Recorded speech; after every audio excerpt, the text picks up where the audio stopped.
এবার নিজ ঘরেই যুদ্ধ বাঁধিয়েছেন ডোনাল্ড ট্রাম্প। সেই ফাঁকে ঢুকে পড়েছে ইরান। মার্কিন যুদ্ধজাহাজ আর শত শত মিসাইল ঠেকাতে প্রস্তুত তেহরানের ক্ষেপণাস্ত্র ও ড্রোন। যে যুক্তরাষ্ট্র সবসময় অন্যদের ভূমিতে আগুন জ্বালিয়েছে, এখন সেখানেই জ্বলে উঠছে প্রতিরোধের আগুন। আর সেই আগুনে ঘি ঢালছে ইরানের মিত্র চীন ও রাশিয়া, যার প্রেক্ষিতে অনেকেই মনে করছেন নিজ ভূমিতেই মার্কিন আধিপত্যের পতন ঘটতে চলেছে। মাদক চোরাচালান ইস্যুতে যুক্তরাষ্ট্রের সাথে ভেনেজুয়েলার চলমান উত্তেজনায় এভাবেই পাশে দাঁড়িয়েছে পরীক্ষিত মিত্র ইরান। যুক্তরাষ্ট্রের অভিযোগ, দক্ষিণ আমেরিকার দেশ ভেনেজুয়েলাতেই বসে মাদক সাম্রাজ্য চালাচ্ছেন দেশটির প্রেসিডেন্ট নিকোলাস মাদুরো। শুধু তাই নয়, মাদক কারবারের সঙ্গে জড়িতদের সন্ত্রাসী আখ্যা দিয়ে তাদের নির্মূলে সামরিক অভিযানের অনুমতি দিয়েছেন ডোনাল্ড ট্রাম্প। এই ঘোষণার পর মুহূর্তেই উত্তপ্ত হয়ে উঠেছে ক্যারিবিয়ান সাগর। 8টি যুদ্ধজাহাজ আর প্রায় 1200 মিসাইল নিয়ে যুক্তরাষ্ট্রের সেনারা অবস্থান নিয়েছে। জবাবে ভেনেজুয়েলাও ড্রোন যুদ্ধজাহাজ মোতায়েন করেছে। ওয়াশিংটনের করা অভিযোগ সরাসরি প্রত্যাখ্যান করেছেন প্রেসিডেন্ট নিকোলাস মাদুরো। তার ভাষায়, মাদক বিরোধী অভিযানের আড়ালে ভেনেজুয়েলায় হামলা চালিয়ে সরকার পরিবর্তন করতে চায় মার্কিন মুলুক।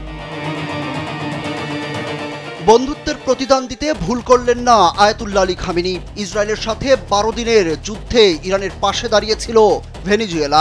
এবার সেই বন্ধুর বিপদের দিনে রক্ষাকবচ হয়ে পাশে দাঁড়িয়েছে ইরান। যুক্তরাষ্ট্রের সাথে সম্ভাব্য উত্তেজনার প্রেক্ষাপটে কারাকাসের পক্ষে থাকার ঘোষণা দিয়েছে তেহরান। এই লড়াইয়ে একা নয় ভেনেজুয়েলা। যুক্তরাষ্ট্রের সাথে যুদ্ধ বেঁধে গেলে মোকাবেলায় পাশে থাকবে 3 বন্ধু দেশ, ইরান, রাশিয়া ও চীন। তবে চীন রাশিয়ার চেয়েও ভেনেজুয়েলার সাথে ইরানের সম্পর্ক অত্যন্ত গভীর। উভয় দেশই যুক্তরাষ্ট্রের আগ্রাসনের শিকার, যার কারণে এই দুই দেশের সম্পর্ককে আরও শক্তিশালী করেছে। মার্কিন নিষেধাজ্ঞা মোকাবেলা এবং নিজের সার্বভৌমত্ব রক্ষায় একে অপরের সমর্থন দিয়ে আসছে তারা। দুই দেশেরই একই নীতি, পশ্চিমা আধিপত্য রুখে দেয়া। সেই লক্ষ্যে কারাকাসকে অর্থনৈতিক সামরিক সহায়তা দিয়ে আসছে ইরান।